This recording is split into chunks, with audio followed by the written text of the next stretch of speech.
Les historiens du 19e nous ont raconté, excusez-moi l'expression familière, un peu des salades. C'est-à-dire qu'ils ont voulu nous faire croire que de tout temps, les femmes étaient subordonnées à l'homme, que les femmes faisaient rien, elles étaient vraiment là pour la reproduction et s'occuper dans le domus, dans la maison. Pourquoi encore maintenant certains collègues disent non.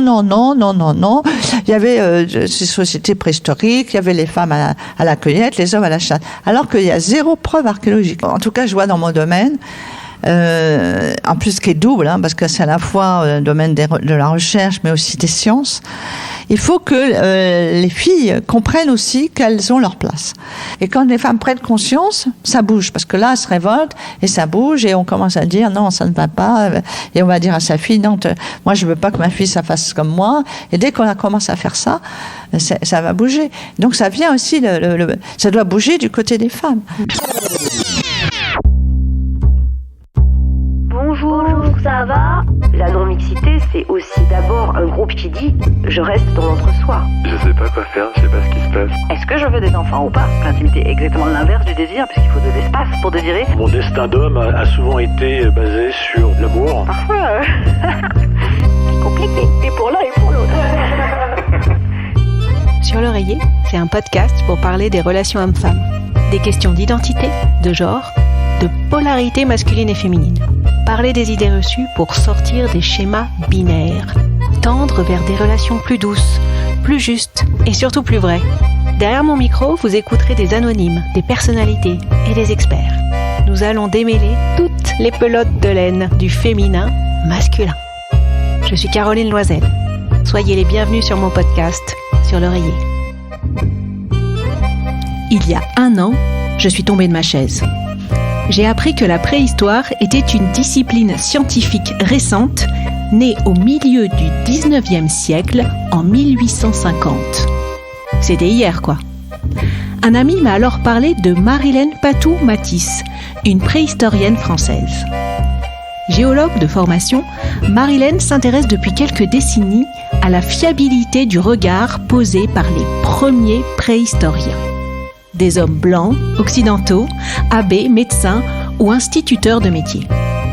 Le tout à une période où le système de patriarcat battait son plein avec le Code Napoléon de 1805. Des femmes préhistoriennes américaines et des avancées technologiques non biaisées donnent aujourd'hui un nouveau regard sur les relations hommes-femmes dans la préhistoire. Et si les interprétations que nous avons toutes et tous apprises pendant notre scolarité étaient faussées par les biais de l'époque? Les activités des hommes et des femmes préhistoriques étaient-elles aussi genrées qu'on nous l'a enseigné? Marilène m'a reçue à l'Institut de paléontologie humaine à Paris. Avec Marilène, nous avons décrypté une partie de l'histoire de l'humanité, de l'influence de la religion à celle de la science, en passant par le fallacieux comparatisme ethnographique. La préhistorienne met en lumière les biais de l'époque, les certitudes actuelles et les incertitudes qui demeurent. Douce écoute.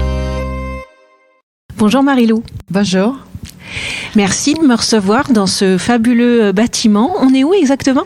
Alors, on est à l'Institut de paléontologie humaine, qui est un bâtiment extraordinaire, qui a été construit jusqu'au début du XXe siècle, et qui est très ancien, qui est très très beau. C'est un lieu magique, et qui est un lieu où on a fait de la préhistoire, et de la très vieille préhistoire, du début du XXe siècle. Alors, je confirme la magie du lieu. Je vous mettrai quelques photos sur le compte Instagram de Sur l'oreiller. Nous sommes dans une ancienne bibliothèque, comme on peut les imaginer, tout en bois. C'est super beau. Et en plus, sans oublier que nous avons derrière nous, ici, un rhinocéros laineux qui vient de Sibérie. C'est un squelette magnifique et tout qui vient de Sibérie et qui nous fait rêver en pensant justement que ces premiers humains préhistoriques vivaient avec des animaux disparus actuellement extraordinaires comme le mammouth et ce fameux rhinocéros laineux.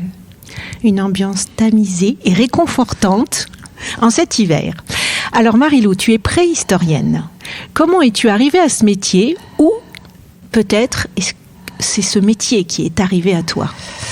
C'est-à-dire que oui, parce qu'en fin de compte, j'étais une enfant extrêmement curieuse. Tout m'intéressait et j'ai commencé par la géologie. Je suis géologue de formation parce que j'étais intriguée par trouver des fossiles marins les fameuses ammonites, vous savez, qui ressemblent à des escargots, en pleine terre. C'est-à-dire que, bon, quand j'ai été élevée par ma grand-mère, quand j'étais très petite, et nous étions au cinéma, et donc, en pleine terre, j'avais des fossiles marins, donc c'était incroyable.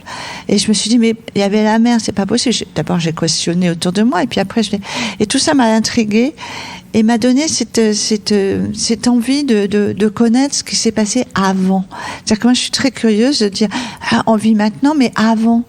Où sont tous ces gens qu'on voit dans les livres d'histoire, qu'on nous dit, voilà, sous Henri IV et ça.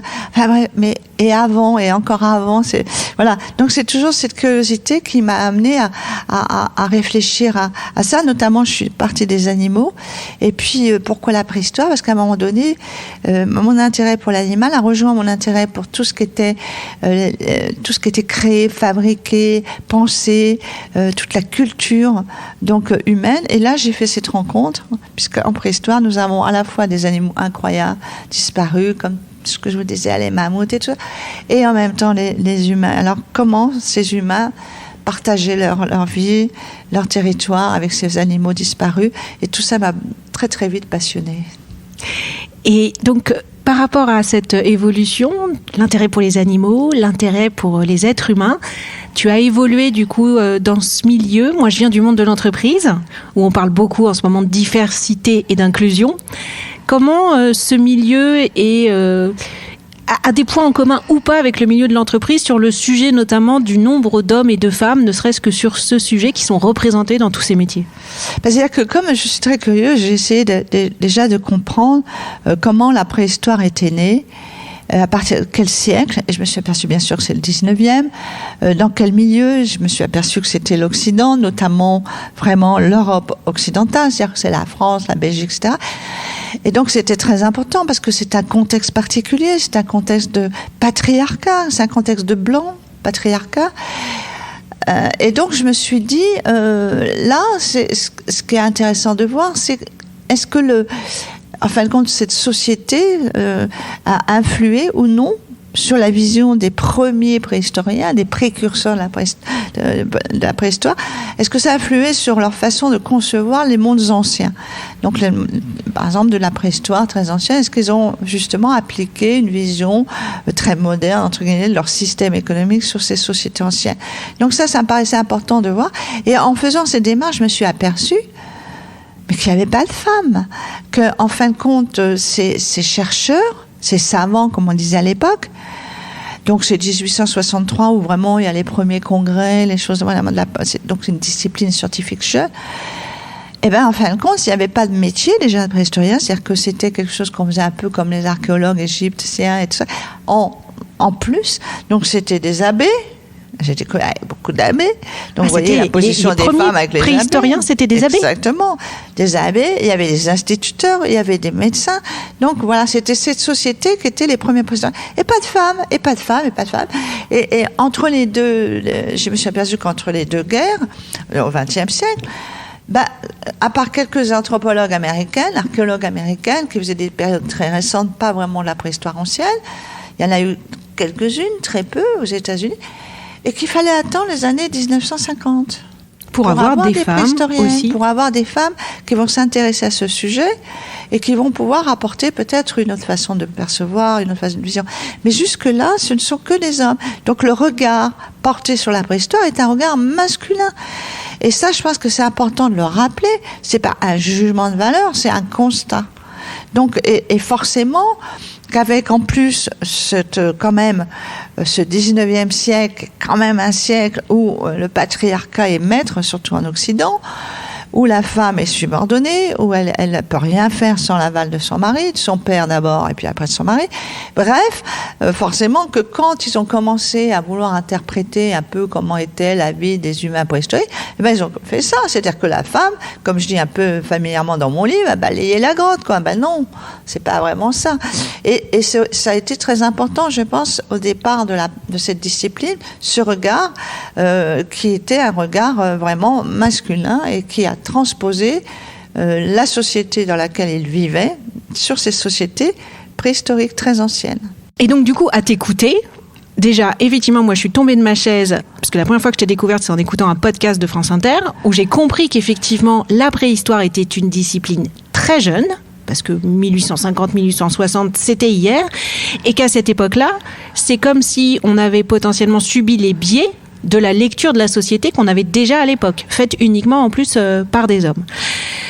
Tu parles aussi beaucoup de l'influence de la religion, de la politique, de cette idée que la femme a une nature.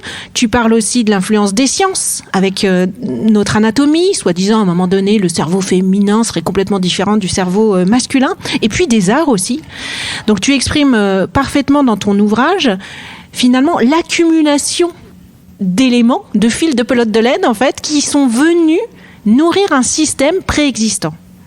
Oui, tout à fait, parce qu'en fin de compte, si je me suis replongée dans le 19e, je me suis dit, bon, ceux qui vont parler des femmes préhistoriques, comment étaient dans leur vie, etc., quelles étaient leurs positions dans ces sociétés-là, eux, forcément, ils vont être marqués par leur siècle. Leur siècle, c'est quoi? C'est qu'il est encore très créationniste, puisque c'est seulement en 1859 où on va avoir Darwin qui va proposer la théorie de l'évolution, donc on va se dégager de ce créationnisme, que toutes les espèces ont été créées par Dieu, etc.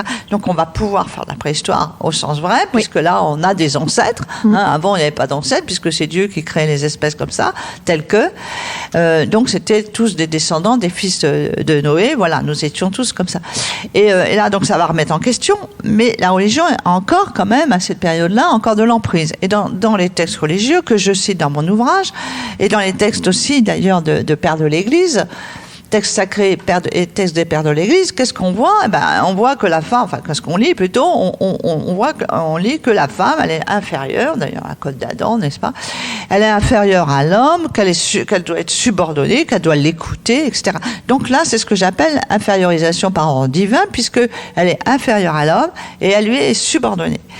Et puis, alors, le 19e siècle, c'est ça qui est dramatique pour les femmes, c'est qu'en même temps, on va d'un seul coup venir quelque chose de très très fort, parce que c'est quand même la grande période aussi positiviste, c'est là où on va remettre en cause justement la nature de la fonction des dieux créateurs, etc., et qu'on va envisager ces évolutions et se dégager un petit peu de ça, et on va faire donc de l'anthropologie. On va avoir les premiers discours médicaux à la fin 18e et aussi au 19e, et là, d'un seul coup, qu'est-ce qui va se passer? C'est que ils vont proposer là aussi une lecture, si j'ose dire, de l'anatomie de la femme, qui est une lecture infériorisante. On va devenir inférieur par nature. Par exemple, justement, on va faire beaucoup de mesures. C'est le siècle où on fait beaucoup de mesures. On mesure tout, les crânes et tout ça. C'est pour ça qu'on a créé d'ailleurs l'échelle des êtres humains, le racialisme, avec des races inférieures et des races supérieures. Et on va, à l'intérieur de ça aussi, on va regarder les hommes par rapport aux femmes. Et toutes les mesures qui vont être faites vont avoir, bien sûr, des biais scientifiques que je ne peux pas exposer là, que j'en parle un peu dans mon livre, et qui vont faire que la femme va être inférieure parce que plus petit cerveau, donc moins intelligence, alors qu'on sait que ça n'a absolument rien à voir. Vous pouvez avoir un petit cerveau et plus intelligent qu'un gros cerveau, c'est les circonvolutions, etc. Enfin bref. Et donc il y a ça, hystérique, qui vient d'utérus, donc par nature, c'est-à-dire qu'en fin de compte, elle est menée par ses sentiments, par son sexe. Alors on sourit un peu, parce que je pense que les hommes aussi sont beaucoup menés par leur sexe, mais bon, c'était la vision d'alors. Bref, elle est inférieure par nature, et évidemment à l'homme, inférieur à l'homme par nature. Donc les deux vont se combiner, et c'est très mauvais pour nous. En plus, va arriver au début du 19e siècle, réactualisation du code romain, qui est le code civil de Napoléon, et là, qui est terrifiant, parce que là, vous avez des articles que je cite, qui disent clairement que les femmes sont dépendantes de leur père, puis de leur mari, puis de leur fils si le mari meurt. Donc ça veut dire dépendante, parce qu'inférieure, voilà, elle ne peut rien faire. Elle ne peut pas être propriétaire, elle ne peut rien faire. Donc le code civil va remettre alors là une couche. Donc forcément que les hommes qui vivent dans cette période-là, qui vivent sur ce patriarcat poussé au summum, si j'ose dire, évidemment vont avoir un regard très masculin et dans la même façon de concevoir les sociétés anciennes. Donc c'est très marquant pour toute l'analyse à mon avis, de la préhistoire ancienne, de comment vivaient nos ancêtres. Parce que ça va être vraiment imprégné de tout ça. Donc ce fameux code Napoléon, c'est 1805. Et effectivement, c'est un des premiers faits qui a fait que je suis tombée de ma chaise, parce que au Moyen-Âge, et juste aussi dans la période après la Révolution, la femme avait un statut qui était beaucoup plus équilibré versus l'homme, n'est-ce pas ? C'est ça qui est intéressant, c'est que le 19e, les historiens du 19e nous ont raconté, excusez-moi l'expression familière, un peu des salades. C'est-à-dire qu'ils ont voulu nous faire croire que de tout temps, les femmes étaient subordonnées à l'homme, que les femmes faisaient rien, elles étaient vraiment là pour la reproduction et s'occuper dans le domus, dans la maison. Ça vient aussi des Grecs, avec le gynécée, etc. Les Grecs ont été très terribles, les auteurs grecs pour nous. À Rome, ça s'est un peu arrangé, mais c'était quand même pas terrible. Donc les auteurs antiques aussi sont quand même un peu responsables de tout ça. Mais c'est vrai que dans le haut Moyen-Âge, nous avons des sociétés qui n'étaient pas comme ça, qui étaient beaucoup plus égalitaires, qui étaient moins binaires, moins dichotomiques, où les femmes avaient leur place à l'égal des hommes, pas forcément les mêmes fonctions, mais en tout cas les fonctions considérées comme équivalentes. Donc tout ça était différent. Il y a plein de périodes. Moi, je pense que j'aurais préféré vivre justement au XIIe siècle que de vivre au XVIIIe ou au XIXe siècle. Donc c'est vrai que c'était important, ou chez les Celtes. J'aurais bien aimé vivre chez les Celtes. Donc c'est vrai que là, il y a quelque chose qu'il faut vraiment aussi enlever de notre esprit. C'est de penser que de tout temps, c'est vrai que c'était peut-être plus difficile pour les femmes, pour d'autres raisons, notamment la charge de mettre au monde des enfants. C'est une charge très lourde, parce que c'était une période quand même très difficile, où une mortalité élevée, des passages... Bon, et ça, c'est vrai que jusqu'au sevrage, la femme est très tributaire de là. Il ne faut pas non plus nier ça.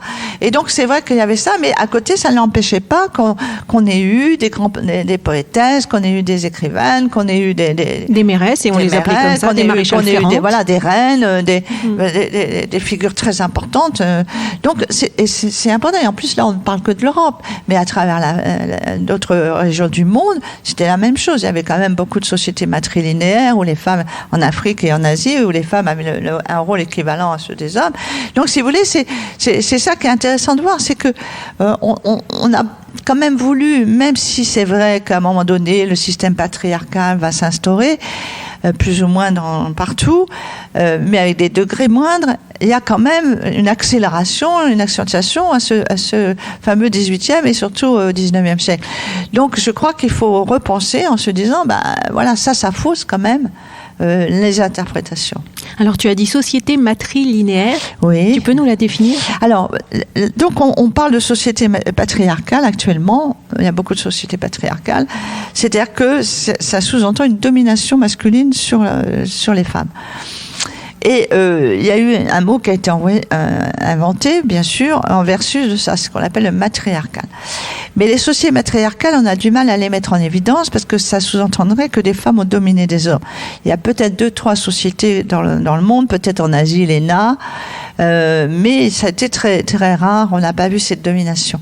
Par contre, on a eu beaucoup de sociétés matrilinéaires, et il y en a encore, dans certaines régions du monde, en Asie comme en Afrique, où il y a une importance des femmes qui se traduit par exemple le nom. C'est la femme qui va le donner. Il y a eu même en Europe, je peux remarquer qu'il y a des femmes qui, en Espagne. Il y a donc ça, il y a la transmission des biens, la transmission des savoirs, des savoir-faire, tout ça passe par les femmes. Que ce soit des garçons ou des filles, pour les enfants. Voilà. Mais il n'y a pas une domination. C'est-à-dire qu'il n'y a pas elles qui vont dire aux hommes, tu es inférieur, tu vas être subordonné. Voilà. Il n'y a pas cette domination. Donc c'est vraiment, ça fait une nuance importante. Et je crois que nous avons, à mon avis, on peut très bien poser cette hypothèse que dans ces sociétés très anciennes de la préhistoire, nous avions ces sociétés matrilinéaires. Parce qu'à l'époque, il faut vous remettre à cette époque, si on parle de toutes ces sociétés qui vont jusqu'à à peu près il y a 10 000 ans, nous avons des sociétés qui sont des peuples chasseurs, cueilleurs, nomades, qui vivent en clans, 30 à 50 individus, qui sont très dispersés, la démographie est très faible. Donc là, il faut bien s'imaginer que dans ces sociétés-là, la seule chose dont qu'ils voient et qu'ils sont sûrs, c'est que l'enfant, il sort du corps de la femme. La notion de père, On ne sait pas trop. Voilà, exactement. En plus, dans ces clans, on a mis en évidence par l'ADN ancien qu'il y avait beaucoup de consanguinité. Donc, tout le monde va un peu avec tout le monde, si j'ose dire. Hein. Donc là, la notion du père, la familia, tout ça, c'est un peu à remettre en question. Donc, on est dans ça. Donc, le fait que ces sociétés où ces femmes justement ont cette importance, puisque c'est l'avenir du clan, hein, l'enfant est l'avenir du clan, on peut très bien envisager une société matrilinéaire. Alors justement, tu abordes cet autre mythe, donc le premier mythe dont on vient de parler, qui est le mythe que l'histoire de l'équilibre des relations hommes-femmes serait constamment en progression. C'est faux, hein, il y a eu différence, c'est une période qui alterne des périodes où nous sommes déséquilibrés, d'autres où nous sommes un peu plus équilibrés. Et puis l'autre mythe, c'est effectivement le mythe chasseur-cueilleur, donc une forme de division sexuée du travail, hein, c'est le terme qu'on emploie. Qu'est-ce qui prouve aujourd'hui, parce que effectivement ça nous a aidé d'avoir des préhistoriennes à partir des années 1950, comme tu disais tout à l'heure, mais beaucoup aussi de progression dans la technologie qui nous ont permis de remettre à jour des découvertes. Qu'est-ce que nous ont prouvé certaines découvertes plus récentes qui nous permettent de dire que finalement les hommes étaient chasseurs d'un côté, les femmes cueilleuses, c'est un peu simpliste comme vision. Oui, ce qui est important de voir, c'est que il y a eu non seulement dans cette dichotomie, en disant oui, depuis toujours, il y a une division sexuelle des tâches, alors qu'il y a zéro preuve archéologique. Parce qu'il y avait cette idéologie issue du 19e, du patriarcat, etc. Et aussi parce que ce qui va se passer, c'est que non seulement on va faire ça, mais on va hiérarchiser les activités. C'est-à-dire que en plus, on va dire que l'activité de chasse est supérieure à l'activité de la cueillette, ce qui est complètement nul. Parce que on sait que dans beaucoup de sociétés traditionnelles qui sont néolithiques notamment, mais aussi avant dans les chasseurs-cueilleurs, les femmes sont ont une importance énorme dans l'économie. C'est-à-dire que la chasse est très aléatoire, elle apporte au niveau de la subsistance beaucoup moins que la cueillette ou qu'après l'agriculture. Donc là, c'était en plus, voilà, les femmes sont extrêmement importantes dans ces sociétés où l'économie est basée essentiellement sur qu'il n'y a que les gens, les peuples du Nord, comme les Inuits et tout, qui mangent beaucoup de viande, qui sont très chasseurs, parce qu'il n'y a pas beaucoup de végétaux, surtout des graminées sauvages, il n'y en a pas, donc tout ce qui est calorique au niveau végétaux, on les a pas là-haut, donc on mange de viande essentiellement. Et là, on voit que c'est autre chose, c'est la chasse. Mais sinon, c'est la cueillette. Donc, dans ces sociétés-là, la cueillette était aussi importante que la chasse. Mais eux, bon, dans leur façon de voir et tout, c'était valoriser en plus certaines activités par rapport à d'autres. Et notamment, c'est le masculin. Mais aussi, après, on s'est posé la question, mais pourquoi encore maintenant certains collègues disent non. Il y avait ces sociétés préhistoriques, il y avait les femmes à la cueillette, les hommes à la chasse. Alors qu'il y a zéro preuve archéologique. Mais zéro. Zéro, aucune. Zéro. Pourquoi ? Parce que ils ont, au milieu du XXe siècle et surtout la deuxième partie du XXe siècle, il y a ce qu'on appelle vraiment une recrudescence des comparatismes ethnographiques. C'est-à-dire que beaucoup vont aller regarder soit des textes du XIXe siècle, parce que les peuples chasseurs-cueilleurs au XXe, c'est déjà quand même en perte de vitesse, donc ils vont aller voir ça, soit ils vont voir certaines études du XXe siècle, et ils vont dire majoritairement, on constate que les femmes sont plutôt à la cueillette et les hommes plutôt à la chasse. Alors, il y a un problème à ça. Et donc, forcément, dans le temps passé, c'était la même chose. Il y a un problème, il y a un biais scientifique. C'est que ces peuples-là, ils ont 10 000 ans d'histoire. Ils ne se sont pas arrêtés il y a 10 000 ans en tant que peuple. Ils ont vécu. Moi, j'ai la chance de vivre pendant 3 mois chez les San du Kalahari, au Botswana. Et ils lèvent les yeux et voient les avions. Ils avaient toute l'Afrique australe, leurs ancêtres. D'un seul coup, ils ont vu arriver les Bantous, les Zoulous, après les Européens. Tout ça, ça a modifié leur structure sociale. Ça a modifié leur cosmogonie. Donc, ils sont pas figés. C'est pas des hommes préhistoriques fossiles. Donc, c'est un vrai biais scientifique. On peut s'inspirer de certains gestes de taille des outils, tout ça, mais pas de leur structure sociale, ni de leur symbolisme, ni de leur culture, le côté de leur cosmogonie, etc. Donc, c'est un problème. Et en plus, au niveau éthique, je trouve ça incroyablement prétentieux et arrogant de dire que ces peuples-là, contrairement à nous, ils n'ont pas d'histoire. Oui, ils n'auraient pas évolué. Voilà, des humains. Mais ça, c'est immense. Donc voilà, et c'est sur ça, surtout actuellement, et que on a même maintenant, même moi, actuellement, par rapport à mon livre et tout ça, où je dois, par rapport à certains, qui s'arc-boutent sur ça, qui disent non. Moi, je leur dis, vous avez dit ça pendant 150 ans, vous avez 0 preuve archéologique. Mais 0. Votre seul argument, c'est de vous appuyer sur les peuples chasseurs-cueilleurs subactuels. Sauf que, en plus, vous généralisez. Parce que c'est comme dans la préhistoire, ça ne veut rien dire la préhistoire. Il y a des milliers de sociétés qui se sont succédées à la même période. Ce qui se passe en France, c'est pas la même chose que ce qui se passe en Afrique, voilà, etc. Donc c'est plein de sociétés différentes. Pourquoi voulez-vous qu'elles aient toutes les mêmes structures sociales et en plus celles du 19e siècle, quoi. Bon, je veux bien, mais quand même ça fait sourire. Donc je pense que ça, c'est important de vraiment de souligner ça, qu'il y a vraiment rien. Donc moi je vous dis pas que ce sont les femmes qu'on fait tout fait, mais arrêtez de dire que ce sont les hommes, parce que à chaque fois, partout, c'est eux qu'on voit en train de tailler les outils. C'est eux qu'on voit en train de peindre lascaux, c'est eux qu'on voit à la chasse. Alors moi, c'est pour ça que j'étais énervée en disant oui, les femmes, elles balayent la grotte, quoi. Donc on leur laisse quand même un peu la cueillette. Et les enfants, bien sûr. C'est ce que j'ai apprécié dans ton ouvrage, effectivement, c'est que tu dis sur certains éléments, en fait, on ne sait pas. Mais je préfère qu'on dire on ne sait pas plutôt bien que... sûr.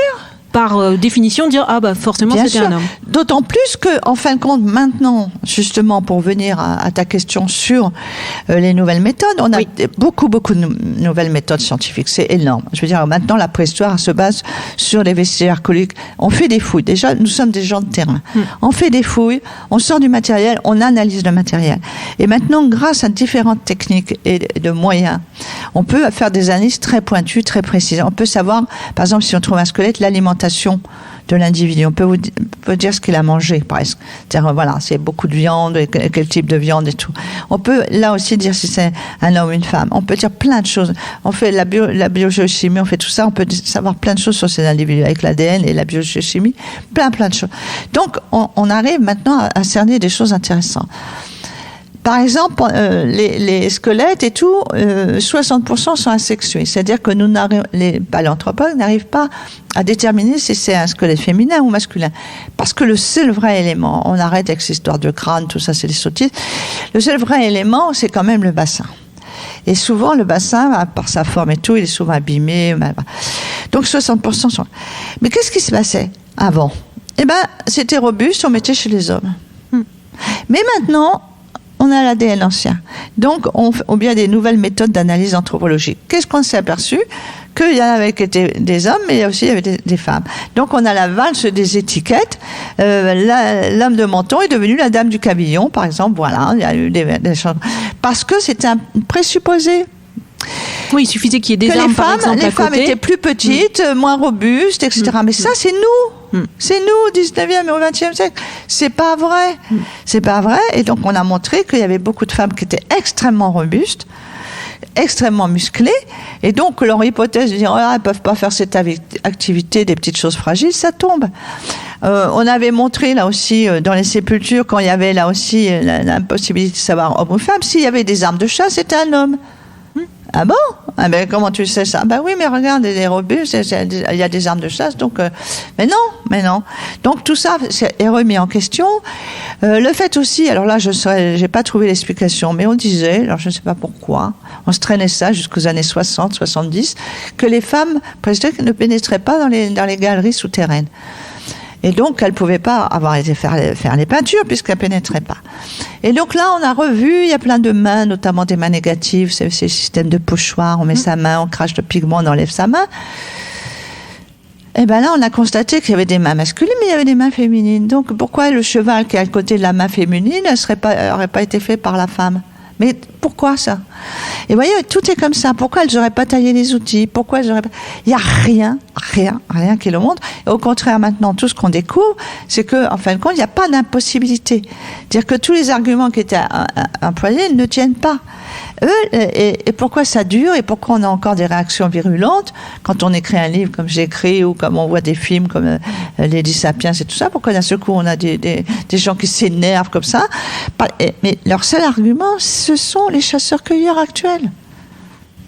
Donc un autre mythe à faire évoluer, en tous les cas les nouvelles recherches permettent de revisiter, de questionner finalement est-ce que c'est des attributs masculins, féminins, et de dire non, peut-être que les femmes elles chassaient aussi, elles allaient à la guerre comme d'autres. Je lis un passage de ton livre, c'est page 77. On va revenir à la question de la religion. J'ai appris quelque chose en te lisant. La subordination des femmes à leur mari se reflète dans les usages de l'Église catholique à travers le droit canon. On dit bien ça, le droit canon ? Rédigé à partir du droit romain, le statut légal de la femme, qui perdurera jusqu'en 1916, peut être résumé comme suit. Selon un principe de droit civil, aucune femme ne peut exercer un service public. Selon le droit canon, il est pareillement interdit aux femmes d'exercer n'importe quelle fonction ou office d'ordre spirituel. Par conséquent, aucune femme ne peut recevoir l'ordination. Si elle la recevait, cette ordination n'aurait aucun caractère sacramental. Aucune femme, aussi sainte soit-elle, ne peut ni prêcher ni enseigner. Une femme est sous l'autorité de son mari. Le mari n'est pas sous l'autorité de sa femme. Le mari peut la punir. Une femme est obligée de suivre son mari, quel que soit l'endroit où il décide de fixer sa résidence. Jusqu'en 1916. Oui. Et encore, on peut même dire que ça a perduré, même chez certains qui n'ont pas vu que ça s'était peut-être un peu arrangé au niveau du noir, mais ça a perduré. Et ça, c'est vrai, la résidence, c'est typique, quoi. C'est-à-dire, en fin de compte, ce qu'on appelle le patrilocal, ça, c'est quelque chose qui a traversé les siècles. Et vraiment, on voit très souvent que c'est la femme qui vient s'installer dans... voilà. À part, il y a eu certaines situations dans l'aristocratie ou des choses comme ça, mais sinon c'est quand même très souvent dans ce cas-là. Et on voit même pour les successions et tout, les femmes ne pouvaient pas hériter. Je veux dire, on se rend pas compte que tout ça est récent, relativement récent. Je veux dire, le carnet de chèques, tout ça, c'est 20e siècle, deuxième partie du 20e siècle. On n'avait pas de carnet de chèques, il n'y avait pas... Et je crois que on se rend pas compte de comment c'était. C'est-à-dire que c'est une tête... Et c'est terrible parce que c'est pas que dans les actes, c'est-à-dire que c'est aussi dans les têtes. C'est-à-dire que comment voulez-vous qu'un garçon, un jeune garçon, ne pense pas qu'il est supérieur parce que lui peut tout faire, alors que sa sœur ne peut rien faire. C'est vrai. Donc, rien pour l'argent de poche, il y a des différences. Et donc je pense que c'est quelque chose aussi que les hommes, pour eux, c'était naturel. Et tout comme pour nous, d'ailleurs, il y avait une forme aussi forme d'acceptation. Donc il y a toujours eu des rebelles. D'ailleurs, je parle beaucoup de rebelles dans mon livre parce que je voulais montrer que les femmes étaient pas des victimes, mais aussi des combattantes. Mais voilà, mais c'était des choses qui passaient parce que jamais on avait montré que tout ça était une construction. Tout ça est une construction, c'est culturel. On nous a imposé ça par des lois, mais c'est pas nature.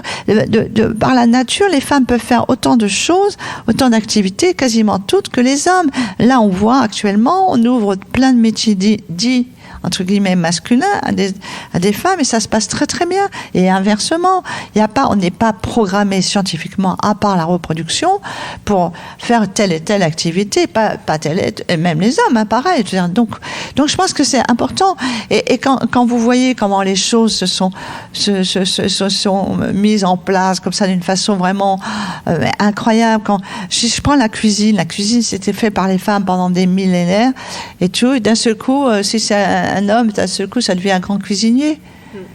Alors que c'est les recettes de grand-mère. Bon, voilà. Et tout est comme ça. Là, les couturières, c'était que des femmes. Et d'un seul coup, parce qu'il y en a un qui fait un beau dessin, un styliste et tout, mais s'il n'y avait pas les petites mains pour faire la couture, il n'arriverait pas à faire ces belles robes. Je veux dire, parce que ça, c'est vraiment encore des couturières, c'est majoritairement des femmes. Bon, bref, tout est comme ça, et là, on va dire... Donc, on voit bien que c'est quelque chose qui est construit, que c'est culturel, que c'est pas par nature. Par nature, les femmes peuvent faire plein de choses, et les hommes aussi peuvent faire plein de choses. Et je crois que c'est important aussi de parler aux hommes parce que ils en ont souffert aussi. Ils ont souffert de ça parce qu'en fin de compte, ils ont eu un poids énorme en leur disant c'est toi qui dois subvenir à tes enfants, c'est toi qui dois porter la famille, tu dois travailler pour amener l'argent, tu dois faire. Ils ont porté beaucoup et aussi la virilité.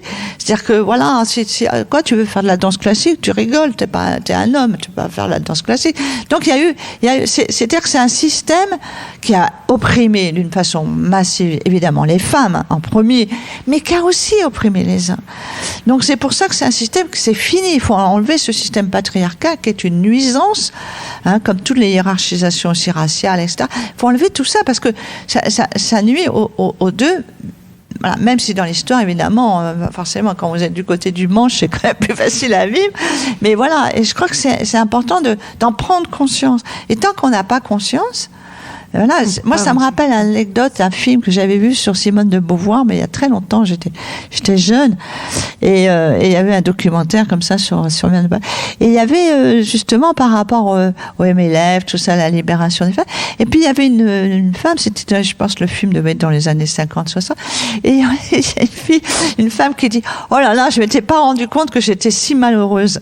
Donc c'était assez déconcertant parce que d'un seul coup, elle s'est rendue compte qu'elle était chez elle, qu'elle faisait la vaisselle, qu'elle faisait le ménage, qu'elle faisait tout ça. Et puis d'un seul coup, elle a pris conscience en disant, et voilà, et c'est ça, je me suis pas rendu compte que j'étais si malheureuse. Et je pense que c'est ça, c'est-à-dire que en fin de compte, on pense que c'est normal, que nous, on doit se sacrifier. Moi, j'ai travaillé par exemple sur la viande, le partage et ça. Toujours l'homme, toujours le garçon. Là, voilà, on donne un plus gros morceau. Pourquoi ? Il n'y a pas de raison. Et donc, on encourage aussi le fait que le garçon doit être plus fort. Ben, forcément, si vous sous-alimentez la fille par rapport au garçon, c'est clair. Donc, voilà, il y a eu tout ça, et les femmes, en disant, vous êtes empathique, plus empathique, vous êtes dans le care, et tout ça. Et ça, c'est extrêmement dangereux de remettre les femmes que dans ce domaine du naturel, voilà. Et d'empêcher les hommes, en plus, d'être empathiques. Et bien sûr, alors qu'il y a plein d'hommes qui peuvent être empathiques, et on en connaît quand même. Mais c'est, culturellement parlant, il fallait, voilà, tu dois pas pleurer, tu dois pas montrer que tu as mal, tu ne dois pas montrer... C'est terrible. Alors, pour se sortir de ces carcans autant féminins que masculins, finalement, comment faire ? Il y a la question de l'invisibilité, effectivement, déjà. Donc, revoir un peu notre visibilité et remettre à jour les livres d'histoire. Est-ce que les livres d'histoire vont être remis à jour ? Est-ce que tu sais ça ? Moi, j'espère, parce que là, j'ai été justement contactée pour les livres de préhistoire, où on a tendance maintenant, oui, on va changer un peu les choses, mettre moins les clichés, comme on a enlevé dans la publicité la femme qui fait la lessive, là. Et donc, on va un peu changer ça. Mais ce qui est important, c'est vraiment de montrer ça, parce que c'est pas anodin. C'est-à-dire que on peut dire, oui, mais la préhistoire, qu'est-ce qu'on s'en fiche ? Non, on s'en fiche pas, parce que, vous savez pourquoi ? Et c'est pour ça aussi que j'ai réfléchi à ces questions et écrit ce livre, parce que, en fin de compte, moi, ce que j'essaie de montrer, c'est que les hommes, comme les femmes, ont participé à toute cette histoire, à cette évolution. Moi, je ne parle pas en termes de progrès, parce qu'on pourrait débattre sur le sujet du progrès, mais en tout cas sur cette évolution de l'humanité, sur ces changements. Elles ont amené aussi des choses. Si vous pensez que toutes les grandes inventions, l'outil, le feu, tout ça, c'est masculin. Alors, qu'est-ce qu'elles font, les femmes ? À part faire la reproduction, mais on va leur dire c'est naturel. Donc, c'est pas grand-chose, puisque c'est la nature qui veut. Donc, c'est très, très, très, très infériorisant. Et je pense que c'est pas une réalité. Je pense qu'il y avait des choses qui étaient plus dans ces sociétés et tout, il y a plus basé sur des compétences. Et la compétence n'a pas de sexe. Vous pouvez être compétent pour quelque chose. Par exemple, moi, je pense que pour tailler un outil, que ce soit un homme ou une femme, c'est la compétence qui va compter. Et voilà. Et maintenant, on voit, moi, j'ai des collègues qui font la taille des outils préhistoriques qui sont remarquables. Donc, je vois pas pourquoi ça serait que des hommes qui ont inventé l'outil et taillé l'outil, etc. Donc, je pense que c'était une vision, là, qu'on a trop voulu calquer. Et ça, c'est important. De montrer que les femmes, comme les hommes, ont participé à cette évolution. Qu'elles sont, voilà, c'est ensemble, c'est ces compétences des uns et des autres qu'on fait qu'on est là, qu'on a surmonté, qu'on a eu de la résilience et tout. Et ça me paraît important. Donc je crois que les femmes sont capables d'avoir inventé et tout, qu'il y a cette possibilité. Je pense que c'est important. C'est important justement pour arrêter de penser que tout ce qui est création, comme ça, invention, création au sens d'invention, est masculin. C'est pas vrai. Et là, on redécouvre dans les sciences, pour des choses plus modernes, que tout le monde connaît Marie Curie, mais il y en a eu plein. Et que souvent, comme pour l'ADN par exemple, c'est une femme qui aurait dû avoir le prix Nobel. Mais elle était cachée. Et ça, on connaît bien aussi. Parce que quand vous êtes étudiant, par exemple, doctorant, vous faites une thèse, Avant, maintenant, ça a beaucoup changé. Moi, je pense pas de prendre le travail de mes étudiants, mais avant, souvent, c'est le directeur de thèse et tout pouvait s'approprier des travaux, des travaux, etc. Donc, je pense que là aussi, on redécouvre que plein de femmes sont dans les sciences, que plein de femmes sont partout dans l'art et tout. Il y a des grands artistes. Voilà, là, je pense qu'on revoit. Là, j'étais voir Joan Mitchell et Monet. Bon, c'est intéressant, c'est pas et plein. Vraiment, il y en a plein. Donc, c'est vraiment un effacement qu'il y a eu, cette invisibilisation, et qu'il faut casser pour montrer non, que comme les hommes, les femmes, voilà, c'est tout ça qui a fait avancer la machine, si j'ose dire. Alors, notamment, il y a quelque chose qui m'a fait écho par rapport au milieu des entreprises. Tu parles, page 234, dans une lettre adressée en 2019 aux chercheurs, le PDG du CNRS, Antoine Petit, s'en défend avec une pointe de paternalisme. Donc, on est sur le sujet de la représentation des hommes et des femmes dans les instances plus dirigeantes. Et lui, il argue du fait qu'il est difficile de promouvoir des personnes qui ne postulent pas. Tu dis, n'est-ce pas plutôt l'entre-soi masculin des instances de gouvernance et de sélection qui explique l'absence de parité au sein de la recherche scientifique? C'est marrant parce que je pense qu'on va avoir le même sujet en entreprise, puisqu'il y a une loi qui est passée, la loi Rixin, donc qui va obliger les entreprises à avoir 40% des femmes dirigeantes dans leur comité de direction pour les entreprises de plus de 1000 personnes. Ces comportements paternalistes pour dire oui, mais ça vient aussi un petit peu des femmes. Qu'est-ce que tu en penses au fond et comment on va contribuer à ce que ça change? Moi, je pense que, en tout cas, je vois dans mon domaine, en plus qui est double, parce que c'est à la fois le domaine de la recherche, mais aussi des sciences, il faut que les filles comprennent aussi qu'elles ont leur place. Parce que moi, je suis effarée d'entendre encore des personnes, femmes et hommes, qui disent « Oh non, les sciences, c'est pas pour les filles ou c'est pas pour les femmes, voilà, non, c'est trop dur, ou ceci, voilà, se dévaloriser, penser que c'est pas possible. » Non, il faut déjà qu'elles pensent qu'il n'y a pas là aussi, je le répète, dans le cerveau, il n'y a pas le fait de mieux comprendre les maths ou moins bien comprendre les maths, c'est n'importe quoi, ça n'existe pas. Scientifiquement parlant, c'est faux. La seule chose qu'il va faire, c'est que forcément, si petit, on fait une différence entre les garçons et les filles dans l'apprentissage de quoi que ce soit ou dans les jeux et tout ça, évidemment que là, ça va jouer. C'est-à-dire que moi, je dis toujours un peu d'une façon provocatrice, si je veux faire de mon enfant une brodeuse ou un brodeur, je ferai une brodeuse ou un brodeur. Si je veux faire un guerrier, je ferai un guerrier. Donc, je veux dire, voilà, au niveau de l'alimentation, au niveau du sport et tout ça, je changerai tout, j'en ferai. Donc, voilà, le problème, c'est qu'il faut enlever aussi, et notamment dans la tête des filles et des femmes et des mères, le fait que certaines choses, non, c'est pas fait pour nous, c'est pas vrai. Ça, c'est très, très important. Ensuite, je pense aussi que il faut pas hésiter à postuler sur un poste parce que en disant oh non, je vais pas être capable. Je veux dire, il y a cette peur du principe de Peter, là, de dire oh là, je suis bien, mais après je serai peut-être pas compétente. Et ça, la plupart des hommes, les collègues, se posent pas. Et la femme va se la poser. Donc ça, c'est un problème. Et l'autre problème, là, qui est plus difficile à résoudre, c'est aussi l'investissement du côté de la maternité. Ça, c'est vraiment, ça demeure quand même quelque chose. Ça demeure quand même quelque chose parce que malgré beaucoup de changements, il y a des hommes qui font des choses formidables, des pères formidables. Il y a quand même toujours une charge qui est plus importante, mentale notamment, qui est plus importante sur les femmes. Et c'est vrai qu'il y a toujours encore maintenant, peut-être ça changera dans une ou deux générations, mais il y a toujours ce point de culpabiliser. Dire, oh là, voilà, si je prends un poste plus élevé, je vais devoir peut-être rentrer plus tard, qui va, voilà, comme avait dit un ministre, n'est-ce pas, vous vous rappelez, qui va garder les gosses. Donc là, il y a un souci. Et c'est vrai que c'est là aussi que peut-être les autres choses commencent un petit peu à changer. Mais c'est là peut-être où le bas blesse, c'est qu'il y a encore trop cette culpabilisation. On est toujours en train de se dire oh là là, je fais ça, je devrais voilà. Et c'est pas ce qui demande quand même un peu plus d'investissement, puisqu'il faut être plus.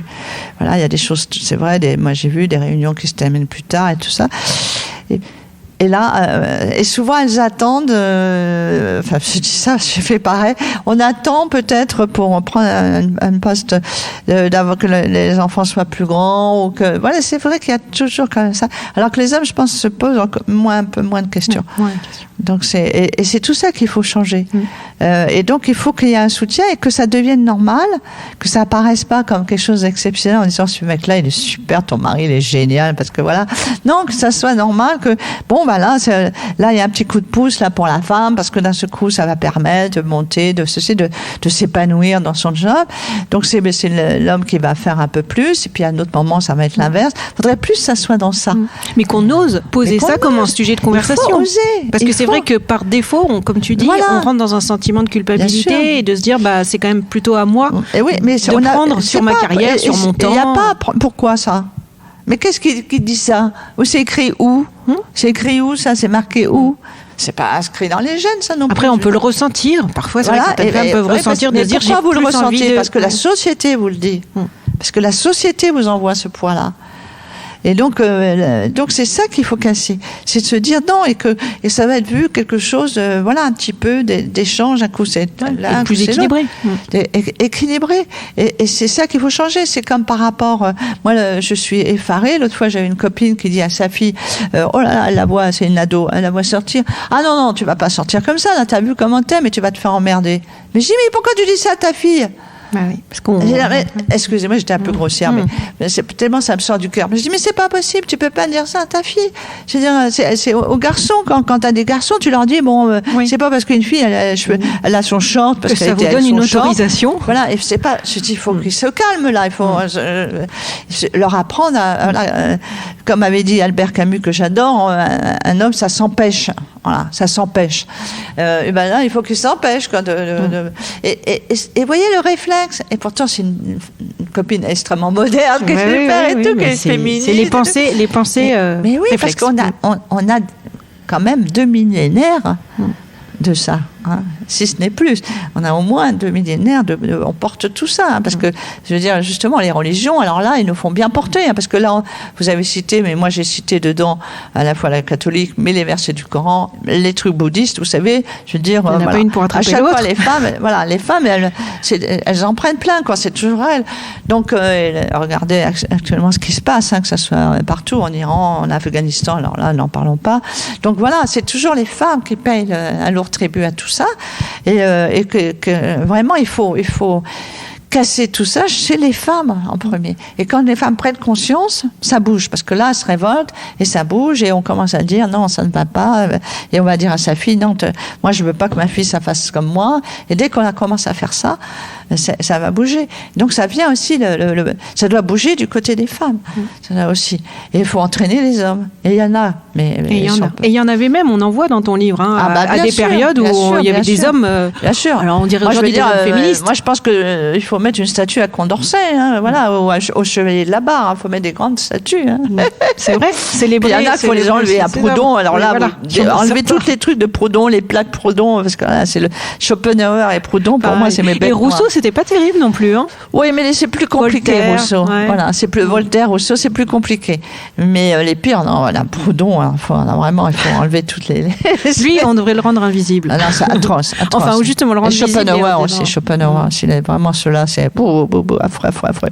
Non, mais c'est vrai qu'on en a quelques-uns quand même. Bon, en tous les cas, je vous invite à lire ce magnifique ouvrage de Marie-Hélène.